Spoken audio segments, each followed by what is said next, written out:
अस्सलाम वालेकुम नाजरीन। मैं हूं करीम अहमद और अपने डिजिटल चैनल में आपका इस्तकबाल करता हूं। आज बात करेंगे महाराष्ट्र रियासत के लोकल बॉडी इलेक्शन पर। नाजरीन, रियासत महाराष्ट्र में पिछले 5 वर्षों से लोकल बॉडी के इलेक्शन नहीं हुए हैं। तकरीबन महाराष्ट्र के 19 बल्दियात की मियाद खत्म हो चुकी है, जिसमें कुछ बल्दिया उज़्मा की मियाद खत्म हुए 2 वर्ष हो रहे हैं, तो कुछ को 4-4 और 5-5 वर्ष भी हो रहे हैं, जहां अब कारपोरेटर नाम की कोई शय बाकी नहीं है। इसकी वजह ओबीसी रिजर्वेशन है। ओबीसी रिजर्वेशन को खत्म किए जाने इलेक्शन में ओबीसी रिजर्वेशन को खत्म किए जाने के का एक मामला सुप्रीम कोर्ट में ज़ेरुल तवा है, जिसकी वजह से इलेक्शन पेंडिंग में पड़े हुए थे। लेकिन कुछ दिन पहले सुप्रीम कोर्ट ने महाराष्ट्र रियासती हुकूमत और महाराष्ट्र इलेक्शन कमीशन को कहा है पहले वाले ओबीसी रिजर्वेशन के साथ लोकल बॉडी इलेक्शन करवा ले, जिसके बाद इलेक्शन की राह हमवार हो चुकी है। सुप्रीम कोर्ट ने इलेक्शन कमीशन को 4 माह के अंदर इलेक्शन करवाने को कहा है, और कोई वैलिड रीजन हो तो कोर्ट वक्त बढ़ाकर देने के लिए भी तैयार है। बहरहाल, कोर्ट से हरी झंडी मिलने के बाद इलेक्शन कमीशन अपनी तैयारियों में लग चुका है। वोटर लिस्टों में नए वोटरों का नामों का इंदराज का अमल जारी हो चुका है, और साथ ही साथ जो है तो वार्डों की तरतीब, जिसे हम वार्ड रचना कहते हैं, उसका अमल भी जारी हो चुका है। और इसके अलावा तमाम सियासी जमातें कमरबस्ता होकर मैदान में उतर चुकी हैं। अच्छा, यहाँ मैं सियासी पार्टियों के मौक़िफ़ पर बात करने से पहले नांदेड़ बल्दिया उज़्मा की तारीख पर थोड़ी सी रोशनी डालना चाहता हूँ।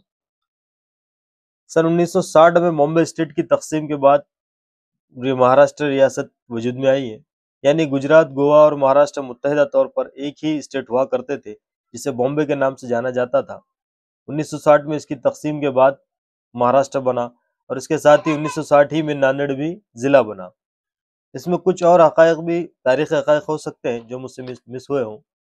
बहरहाल, नांदेड़ 1960 में ज़िला बना और बल्दिया के तौर पर चुनाव हुए, लेकिन 1997 में नांदेड़ बल्दिया उज़्मा बना, यानी महानगर पालिका 1997 में बना। इसमें इसलिए बता रहा हूँ कि 1997 में जब नांदेड़ महानगर पालिका बना, तब से लेकर आज तक नांदेड़ महानगर पालिका कांग्रेस के हाथ में रही है। शुरू के सिर्फ 2 साल यानी 1997 से 1998 ये शिवसेना के पास थी। सुधाकर पांडरे इसके मेयर थे शिवसेना के, और फिर 1998 से लेकर 2017 के आखिरी चुनाव तक नांदेड़ महानगर पालिका कांग्रेस के हाथ में रही है। इसकी वजह थी चौहान परिवार। मरहूम शंकरराव चौहान एक बड़े सियासतदान थे, और फिर उनके बेटे अशोक चौहान भी एक माहिर सियासतदान हैं, जिन्होंने बहुत ही खूबी के साथ नांदेड़ बल्दिया उज़्मा का कब्जा अपने पास यानी कांग्रेस के पास रखा। इस मर्तबा सूरत हाल जरा मुख्तलिफ है। आप सब जानते हैं कि अशोक चौहान कांग्रेस को खैर बात कह के बीजेपी में शमूलियत अख्तियार कर चुके हैं। अशोक चौहान के बीजेपी में शमूलियत के कुछ ही दिनों बाद कांग्रेस के 55 माजी नगर सेवकों ने भी बीजेपी में शमूलियत अख्तियार कर ली, जिसके चलते अब ये कहा जा रहा है कि हो सकता है इस बार नांदेड़ बल्दिया उज़्मा की तारीख में पहली मर्तबा यानी नांदेड़ बल्दिया उज़्मा बीजेपी के हाथों में जा सकती है।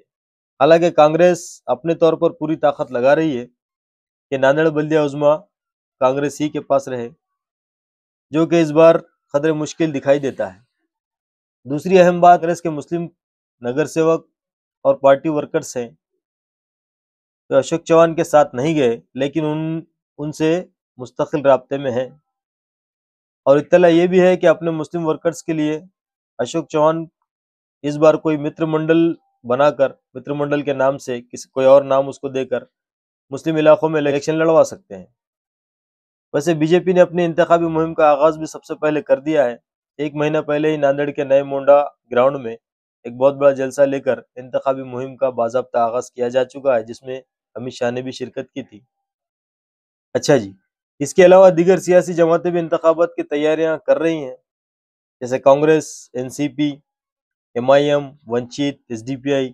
इसके अलावा और भी कोई सियासी जमातें मैदान में उतर सकती है। इस मरतबा बल्दिया इलेक्शन में बहुत बड़ा जंबल आवाम को देखने को मिल सकता है। खबरें आ रही है कि ठाकरे ब्रदर्स भी एक हो सकते हैं।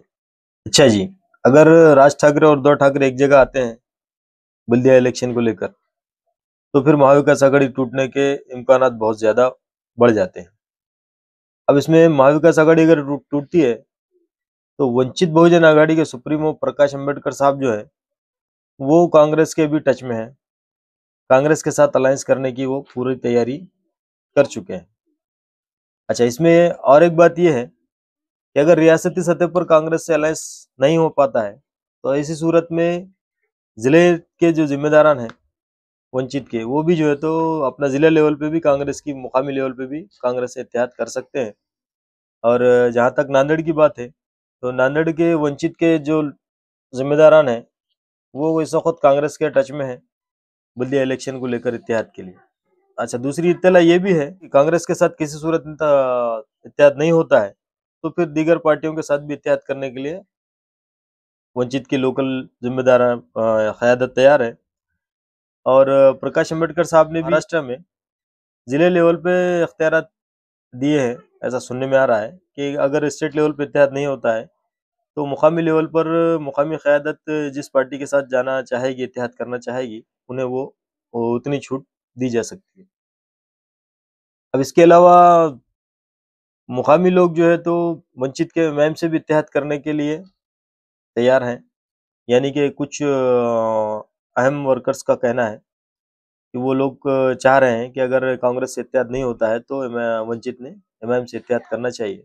दूसरी तरफ एमआईएम ने भी अपने इंतखाबी मुहिम का आगाज कर दिया है। पिछले दिनों परभनी में एक जलसे का इनेकाद किया गया, जिससे बाज़ाब्ता इंतखाबी मुहिम का आगाज जिसमें किया गया। इसमें एमआईएम के सुप्रीमो जो है तो कौमी सदर बैरिस्टर असदुद्दीन अवीस साहब ने भी शिरकत की, और वहाँ से एमआईएम ने जो है तो अपना इंतखाबी बिगुल बजा दिया है। लेकिन अभी तक जो देखने में आ रहा है उसके हिसाब से, मौसूला इत्तलात के मुताबिक एमआईएम ने अभी तक किसी भी सियासी पार्टी से अलायंस करने के बारे में नहीं सोचा है। बल्दिया इंतखाबात एमआईएम अपने दम पर लड़ने जा रही है, ऐसे इस तरह के तासुरात दिए जा रहे हैं। नहीं है, खुद के दम पर जो है तो एमआईएम इंतखाबी मैदान में उतरना चाहती है इस बार। और आप सब जानते हैं कि एमआईएम की जो है तो लोकल जो इकाइयाँ हैं वो बर्खास्त हैं। तमाम ही ज़िले की इकाइयों को बर्खास्त कर दिया गया था। महाराष्ट्र इकाई भी बर्खास्त थी, जो नए सिरे से फाउंड हो चुकी है। और इत्तलात ये है कि इलेक्शन से पहले-पहले जो है तो यानी कि ये आने वाले 8-10 दिन में या 15 दिन के अंदर-अंदर तमाम ज़िलों की बॉडीज़ जो है तो अनाउंस कर दी जाएगी। इस तरह की इत्तला मिली है, और एमआईएम भी पूरी ताकत से इस बार इलेक्शन लड़ने जा रही है। अब इसके अलावा जो है तो social democratic party of India भी पूरी ताकत से इस बार इलेक्शन लड़ रही है। इत्तलात के मुताबिक रियासत महाराष्ट्र में एसडीपीआई जो है तो ज़ोरों शोरों से अपनी पूरी ताकत से मैदान में उतर रही है, और मुख्तलिफ पार्टियों से वो अभी टच में है कि जिससे सेकुलर पार्टी, उनका खुला स्टेटमेंट भी है कि वो हर सेकुलर पार्टी के साथ अलायंस करने के लिए तैयार है। और एक महीना पहले स्टेट के लीडर्स एसडीपीआई की जो है तो प्रकाश अंबेडकर साहब से जाकर मिले भी है। और जब उनसे पूछा गया तो उन्होंने तो कहा कैजुअल मुलाकात थी, लेकिन ये इलेक्शन के सामने ऐसी मुलाकातें बहुत कुछ बयां कर देती हैं। और इत्तलात के मुताबिक जब उनसे ये पूछा गया इमाम के ताल्लुक से इत्तेहाद के लिए, तो वो उसके लिए भी वो तैयार है। एसडीपीआई भी लिहाजा पूरे ताकत से मैदान में उतर रही है। तो अब रह गए हमारे अजीत पवार साहब, एनसीपी। एनसीपी की छवि हालांकि सेकुलर रही है, जब से एनसीपी बनी है तब से लेकर आज तक वो सेकुलर अक़दारों पे पूरी तरह चले हैं। एनसीपी, शरद पवार, अजीत पवार। लेकिन अब उनके अंदर भी दो धड़े हो गए हैं। अजीत पवार साहब जो है तो अलग हुए हैं शरद पवार से, और अब आज की डेट में वो बीजेपी के साथ अलायंस में है, रियासती हुकूमत में इत्तेहाद में है, हुकूमत चला रहे हैं, डिप्टी सीएम है।